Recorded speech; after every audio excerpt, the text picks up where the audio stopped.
पतंजलि योग सूत्र की व्याख्या हम देख रहे थे, तो ये उसी का नेक्स्ट पार्ट था। तो उसको कहते हैं कि मन की समाप्ति सतत आंतरिक अभ्यास और वैराग्य द्वारा लाई जा सकती है। इन दो शब्दों से अभ्यास, आंतरिक अभ्यास स्वयं में दृढ़ता से प्रतिष्ठित होने का प्रयास है। अभ्यास का सार है स्वयं में केंद्रित होना। जो कुछ भी घटित हो तुम्हें तुरंत नहीं प्रभावित होना चाहिए। पहले तुम्हें स्वयं में केंद्रित हो जाना चाहिए और फिर उसे केंद्रस्थ दशा से आसपास देखना चाहिए और फिर निर्णय लेना चाहिए। कोई तुम्हारा अपमान कर देता है और तुम उस अपमान द्वारा धकेल दिए जाते हो। अपने केंद्र का संपर्क किए बगैर तुम आगे बढ़ गए हो। एक क्षण के लिए भी केंद्र तक वापस गए बगैर फिर आगे बढ़ रहे हो। तुम आगे सरक चुके हो। अभ्यास का अर्थ है आंतरिक अभ्यास। सचेतन प्रयास का अर्थ है इससे पहले कि मैं बाहर बढ़ूं, मुझे भीतर बढ़ना चाहिए। पहले मुझे अपने केंद्र से संपर्क स्थापित करना चाहिए। वहां केंद्रित होकर मैं स्थिति पर दृष्टि डालूंगा और फिर निर्णय लूंगा। और यह इतनी बड़ी, इतनी रूपांतरकारी घटना है कि एक बार तुम भीतर केंद्रित हो जाते हो तो सारी बात ही अलग दिखाई पड़ने लगती है। परिप्रेक्ष्य बदल चुका होता है। तब अपमान शायद अपमान जैसा ना लगे। हो सकता है वह आदमी तो बस मूर्ख लगे, या अगर तुम वास्तव में केंद्रित हो गए हो तो तुम शायद जान जाओ कि वह ठीक है, कि यह कोई अपमान नहीं, वह तुम्हारे बारे में कुछ गलत नहीं बोला है। मैंने सुना है कि एक बार ऐसा हुआ। मैं नहीं जानता कि यह सच है या नहीं, लेकिन मैंने यह किस्सा सुना है कि एक बार अखबार लगातार रिचर्ड निक्सन के विरुद्ध लिख रहा था। मतलब एक अखबार वाले जो हैं वो एक व्यक्ति के खिलाफ लिख रहे थे जिनका नाम है रिचर्ड निक्सन। लगातार वह उसे बदनाम कर रहा था, उसकी निंदा कर रहा था। इसलिए रिचर्ड निक्सन संपादक के पास गया और बोला, तुम क्या कर रहे हो? तुम मेरे बारे में झूठी बातें कह रहे हो और तुम इसे खूब अच्छी तरह से जानते हो। वह संपादक बोला, हाँ, हम जानते हैं कि हम आपके बारे में झूठ कह रहे हैं, लेकिन यदि हम आपके बारे में सच कहना शुरू कर दें तो आप ज़्यादा मुसीबत में पड़ जाएंगे। इसलिए अगर कोई तुम्हारे बारे में कुछ कह रहा है तो हो सकता है वह झूठ कह रहा हो, लेकिन फिर से इस पर विचार करना। यदि यह वास्तव में सच कह रहा होता, वह इससे बुरा हो सकता था, या जो कुछ भी वह कर रहा है शायद तुम पर लागू भी होता हो। जब तुम केंद्रित हो जाते हो तब तुम भी स्वयं को तटस्थ ढंग से देख सकते हो। पतंजलि कहते हैं कि इन दोनों में से अभ्यास, आंतरिक अभ्यास स्वयं में दृढ़ता से प्रतिष्ठित होने का प्रयास है।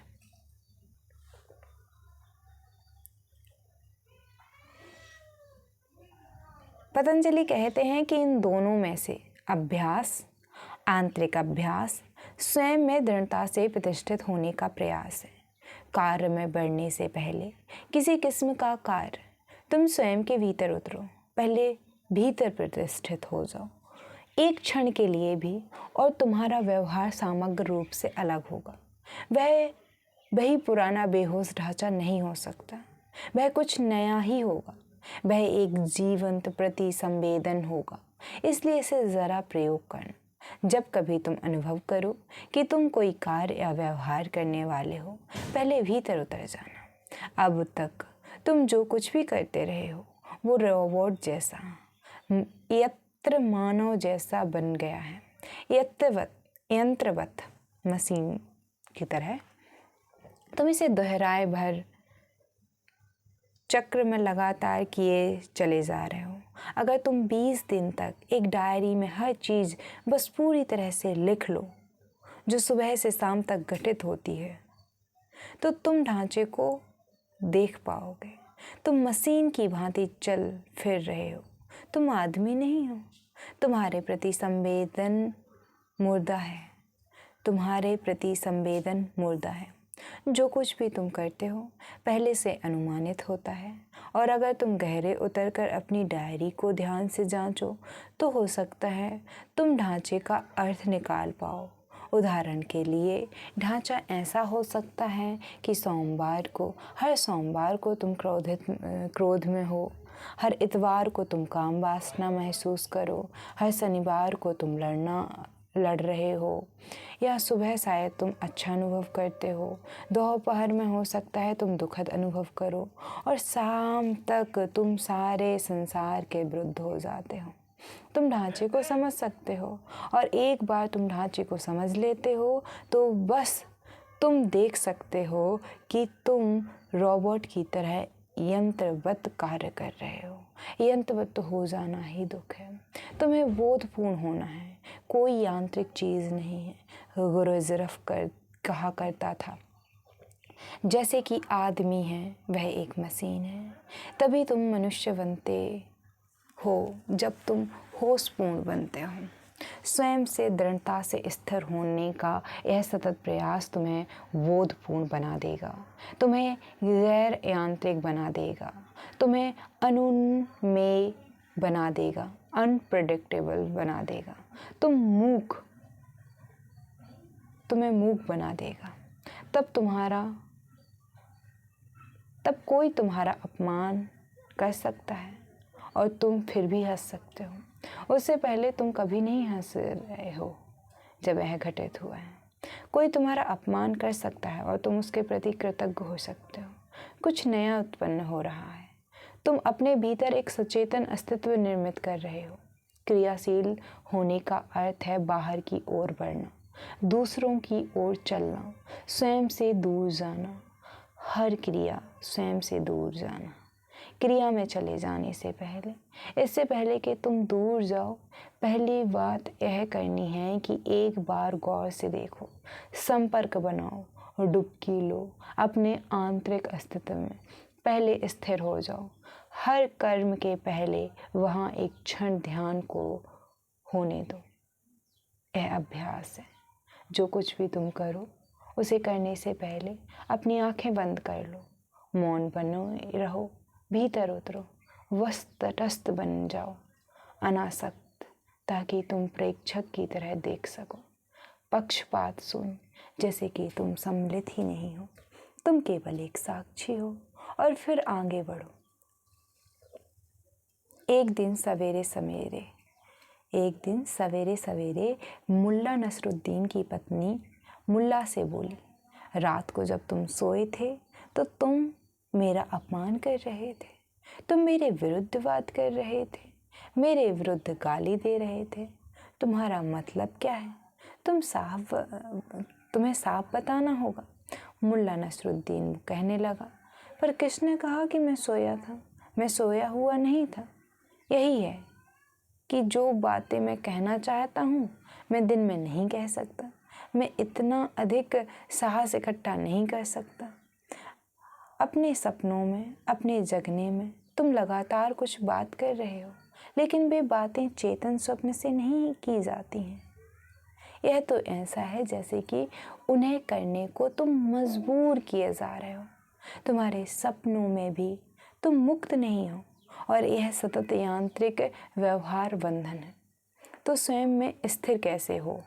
अभ्यास द्वारा। सूफी निरंतर इसका प्रयोग करते हैं। इससे पहले कि कोई चीज़ सूफी कहें या करें, इससे पहले कि वह बैठता है या खड़ा होता है, जो कुछ भी करता है, इससे पहले, उदाहरण के लिए, इससे पहले कि कोई सूफी शिष्य खड़ा हो, वह अल्लाह का नाम लेगा। पहले वह अल्लाह का नाम लेगा। जब वह बैठेगा उससे पहले वह अल्लाह का नाम लेगा। किसी कार्य को करने से पहले, और बैठना भी एक क्रिया है, वह कहेगा अल्लाह। तो बैठते हुए वह कहेगा अल्लाह, खड़े होते हुए वह कहेगा अल्लाह, और अगर इसे जोर से कहना संभव ना हो तो वह इसे भीतर कह देगा।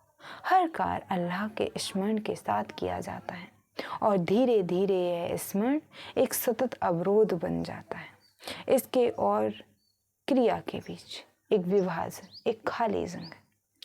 जितनी ज़्यादा यह खाली जगह बढ़ती है उतनी ज़्यादा वह अपने कार्य पर दृष्टि डाल सकता है, जैसे कि वह करता हो ही नहीं। धीरे धीरे अल्लाह की निरंतर पुनरुक्ति द्वारा वह समझने लगता है कि केवल अल्लाह ही करता है। वह अनुभव करता है, मैं करता नहीं हूँ, मैं केवल एक साधन हूँ या एक उपकरण। और जिस क्षण यह अंतर बढ़ता है, सब जो बुरा है गिर जाता है। तुम बुरा नहीं कर सकते, तुम बुरा कर सकते हो केवल जब कर्ता और कर्म के बीच अंतर न हो। अंतर के साथ शुभ स्वचालित ढंग से आता है।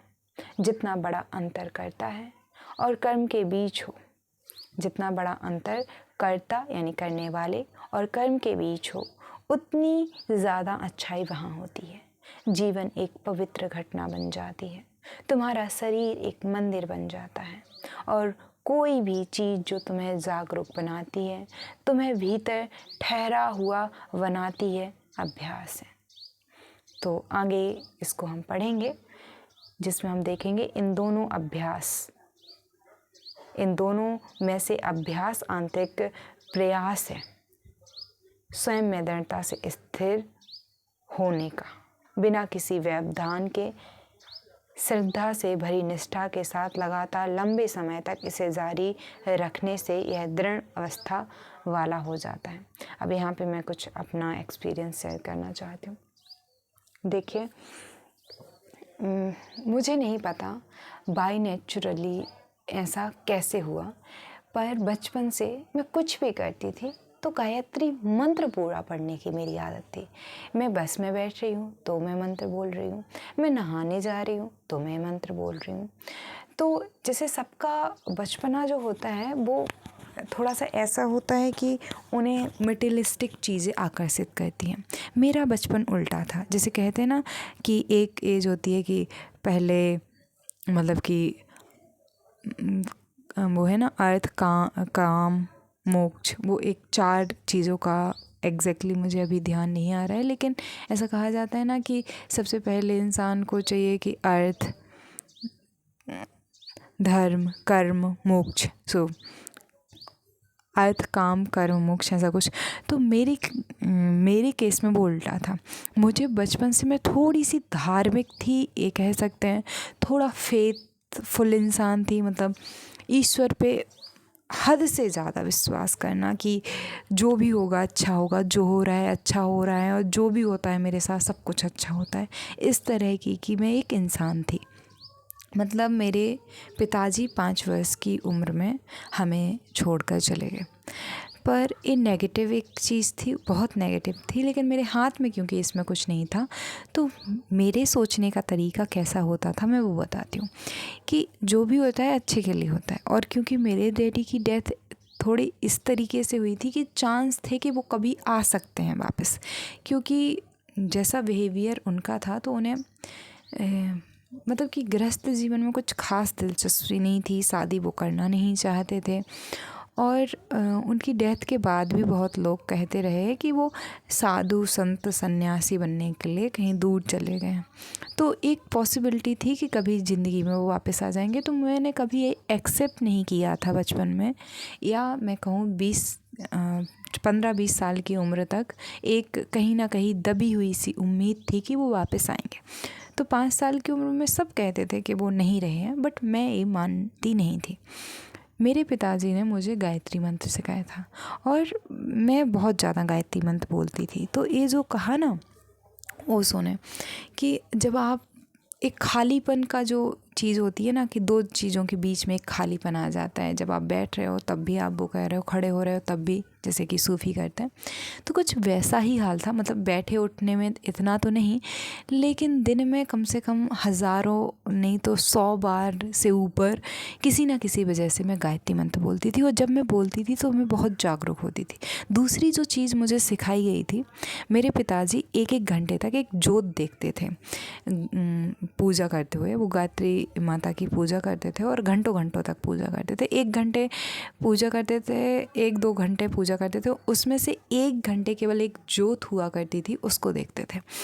तो वो सेम जोत मैं जब थोड़ी सी बड़ी हुई, मतलब कि 3rd 4th क्लास में आई, तब से मैंने भी वो सेम अभ्यास करना शुरू कर दिया था। वो जोत में लगातार देखती थी, तो मेरा ध्यान बहुत ही एकाग्र था।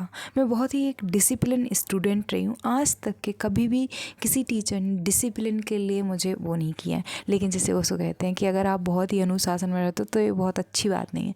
लेकिन मैं, कोई मेरी कितनी ही, जैसे ओशो ने कहा कि आपको अपमान ही ना लगे। मेरा बचपन जैसे लोग बड़े होने के बाद बनना चाहते हैं, वो वैसा मेरा बचपन रहा है। कोई कितनी ही बुराई कर ले मेरे अंदर से उसके लिए बुराई नहीं निकल सकती थी। मतलब लोगों ने मेरा मजाक उड़ाया हो क्योंकि मुझे घर का काम नहीं आता था, लोगों ने सताया हो कि तुम्हारे पिता नहीं है। एज आ एक सेंसिटिव चाइल्ड मुझे बहुत ज़्यादा, एक तो बचपन का सदमा या ट्रेजेडी वही डैडी जाने का भी हो सकता है, और ये मैंने कभी किसी से कहा नहीं होगा। तो मेरी आंटी जो थी वो मुझे बहुत ज़्यादा मतलब कि अगर मैं खाना भी परोस रही हूँ सो वो एक अजीब नज़र से देखती थी। मतलब बहुत ज़्यादा उन्होंने मुझे सताया है एक तरीके से। फिर भी मेरे अंदर से कभी उनके लिए दुर्भावना नहीं निकली। यही रहा कि ये मेरे साथ ऐसा कर रही हैं क्योंकि शायद इनके साथ कभी कुछ बचपन में गलत हुआ हो, सो शायद ये ऐसा मेरे साथ करें। मुझे बोलना बहुत पसंद है और मुझे हमेशा दबाया गया। मतलब जिस कम्युनिटी और जिस जगह से मैं बिलोंग करती हूँ, यहाँ पे लड़कियों का बोलना, ज़्यादा बोलना, फास्ट बोलना बिल्कुल प्रतिबंधित सा था जब मैं बचपन में थी। तो हाँ, मतलब मैं शिकायत नहीं कह रही हूँ, आज भी मैं ये शिकायत नहीं कर रही हूँ, लेकिन मैं बता रही हूँ कि ये सब होने के बावजूद जिन जिन ने मुझे रोका है, जिन जिन ने मुझे परेशान किया उस टाइम पे, मेरे अंदर से उनके लिए अपमान बिल्कुल ना के बराबर। आज तक मैंने उनको कभी ना गाली दी होगी, ना गलत शब्द बोले होंगे, ना उनकी बुराई की होगी, ना उनसे सामने से कुछ गलत बोला होगा। हाँ, ये रहा कि मैंने मौन रहना बहुत उचित समझा। मैं बहुत उन लोगों से मैंने फिर कभी बात ही नहीं की जिन्होंने मुझे परेशान किया होगा बचपन में। लेकिन यहाँ पे मैं मतलब कि 2 चीज़ें जो मैंने सीखी और मैं वो मैंने बहुत अभ्यास किया है। कभी भी कसम, वादे, कॉल, ये जो भी होती हैं लोकल में, कभी भी प्रॉमिसेस नहीं करना। मैंने आज तक कभी किसी को प्रॉमिस नहीं किया, कसम नहीं खाई कि ऐसा ऐसा वचन नहीं दिया। मतलब अपने आप को वचन दिए होंगे वो अलग बात है, संकल्प दिए होंगे वो, बाकी नहीं दिए हैं। क्योंकि मेरा इनमें से किसी पे भी विश्वास बचपन से ही नहीं है। कभी किसी को गलती से भी मैंने गाली नहीं दी है। मतलब गधा कह देना अपने भाई को, ये दूसरी बात है, क्योंकि वो भैंस कहता है बहनों से, मतलब मेरी बहन से और मुझसे अक्सर उसके मुंह से निकल जाता है। मुझसे तो फिर भी कम कहता है, बहन से ज़्यादा कहता है। तो गधा या नालायक मैंने उससे कहा होगा कभी कभी गलती से, बाकी उसके अलावा मैंने किसी से कुछ नहीं किया कहा है। तो यहाँ मैं 3 बातें अपने जीवन में एक्सपीरियंस की हैं। अभ्यास, आंतरिक अभ्यास मैंने बचपन से किया है। फिर जब एक उम्र आई कि मुझे पैसों की ज़रूरत थी, मुझे लगा कि बहुत ज़रूरी है काम, जो मतलब काम वासना वाला काम होता है, वो मेरे अंदर अभी भी 2022-23 में थोड़ा सा था। मुझे लगा कि मेरे अंदर काम वासना आई है, बट बचपन से नहीं थी। 1-2 साल जो 22-23 में मन में वैसे कुछ ख्याल आए होंगे फिर उसके बाद से अभी भी बिल्कुल 0 लेवल पे या उससे भी माइनस में कहीं पे काम वासना होगी नहीं है, ना के बराबर है। एंड ना ही मुझे फ्यूचर में दिखता है कि मुझे काम वासना है। धर्म, अर्थ, कर्म, मोक्ष, ऐसी चीज़ें ना। रही बात धर्म की, तो वैसा धार्मिक नहीं हूँ मैं जैसे बचपन में थी। मैं रिलीजियस, हिंदुज़म को मानने वाली, बट धार्मिक इस सेंस में मैं भी आज भी हूँ कि मेरे लिए मैं आस्था रखती हूँ, श्रद्धा है मुझे, बस इतना ही। मैं ये नहीं कहती कि भगवान नहीं है, क्योंकि मुझे नहीं है पता कि नहीं है, ना मैं ये कहती हूँ है क्योंकि मैंने नहीं देखा है, पर एक श्रद्धा है मेरे अंदर कहीं ना कहीं आज भी। और जब तक मुझे सच का पता नहीं चलता कुछ ऐसे ही तालमेल रहेगा। लेकिन यहाँ पे इन सब की बातें नहीं चल रही हैं। यहाँ बिल्कुल बात चल रही है कि आप कितना अच्छे अभ्यास से अच्छे हो सकते हैं। और पतंजलि योग सूत्र में 3-4 बार पढ़ने वाली हूँ। ये पहली बार रीडिंग है और मैं अपना एक्सपीरियंस इसलिए अलाइन करते करते चल रही हूँ ताकि मैं खुद को समझ सकूं। क्योंकि जितना भी मैं टेक्स्ट बुक्स ग्रंथ कुछ भी पढ़ूंगी, उसका एंड पर्पज़ यही है कि मैं खुद को जानूं और यथासंभव अपने जीवन में सार्थक बदलाव ला सकूं। So thank you so much. और एक बहुत ध्यान से सुनने वाले श्रोता हैं, और तो उनके लिए बहुत बहुत बहुत बहुत धन्यवाद। आज आप अकेले मुझे ध्यान से सुनते हैं, पूरा मेरा वीडियो लास्ट तक के सुनते हैं। तो इनडायरेक्टली मैं जो भी कहती हूँ शायद आप ही हैं जो लास्ट तक के मेरी वीडियो सुनेंगे। तो मैं आपको बस धन्यवाद कहना चाहती हूँ सर, बहुत बहुत धन्यवाद। एक वक्ता मैं बहुत बोलती हूँ, अक्सर सुनने वाले उतने गहरे नहीं मिलते हैं या मिलते ही नहीं हैं, क्योंकि सुनने की क्षमता सबके अंदर नहीं होती है। इसलिए आपका बहुत बहुत धन्यवाद। क्योंकि जितना हम लिखते हैं, जैसे डायरी लिखने का बोला ना, और सुने कि अगर आप पूरी तरीके से डायरी लिखोगे तो आप समझ जाओगे कि आप कब गुस्सा करते हो, कब खुश होते हो। मैं बताती हूँ मैं गुस्सा कब करती हूँ। मुझे बचपन से गुस्सा नहीं आता था। 2018 तक मैं कभी चिल्ला के बात नहीं की थी, 2021 तक मैंने गुस्सा नहीं किया था। उसके बाद से मेरे अंदर गुस्सा कंटिन्यूसली बढ़ा है, जबकि होना ही चाहिए कि बड़े होने के बाद आप ज़्यादा नॉलेजेबल हो, ज़्यादा आपके पास चीज़ें, तो आप गुस्सा। लेकिन क्योंकि बचपन में ना तो मैंने, जैसे एक हुड़दंग बच्चा रहता है, तो मैंने ऐसा कुछ भी नहीं किया जिससे मुझे डांट पड़ी हो। मतलब डांटा फिर भी लोगों ने, लेकिन मैंने कभी कोई किसी का सिर फोड़ा हो, किसी से लड़ाई करके आई हूँ, किसी का ऐसा कुछ नथिंग कभी नहीं किया। बहुत ही काइंड टाइप की पर्सन रही हूँ। फिर उसके बाद भी मुझे मेरे अच्छे होने के लिए लोगों ने परेशान तो नहीं कहूँगी, बट जो अच्छाइयाँ थी उनको अप्रिशिएट नहीं किया। लेकिन मैंने अपने अंदर से अपने आप को अप्रिशिएट किया इस चीज़ के लिए कि मैं काफ़ी अच्छी इंसान रही हूँ, एज अ सिटीज़न ही सही, क्योंकि उस टाइम में मुझे ये सब नहीं था। तो मैंने डायरी बचपन से लिखी और बहुत लिखा है, अपने बारे में लिखा है, डैडी के बारे में, हर एक चीज़ के बारे में जो भी मैंने देखा। डायरेक्टली नहीं लिख पाया तो इनडायरेक्टली लिखा है कि कभी कोई पढ़े ना। तो मैंने बहुत अच्छे से अपने आप को ऑब्जर्व करने की कोशिश की है। तो अब अगर मैं एनालाइज़ करती हूँ कि मुझे गुस्सा कब आता है, तो मुझे गुस्सा आता है मैं किसी नेक्स्ट वीडियो में इसको लेने की कोशिश करूँगी, क्योंकि 3-4 पॉइंट्स में मुझे इसको बांटना है और फिर बताना है कि मुझे गुस्सा कब कब आता है। तो मिलते हैं नेक्स्ट वीडियो में, जहाँ पे हम इस वाले पॉइंट को बहुत अच्छे से कवर करेंगे। ओके, धन्यवाद।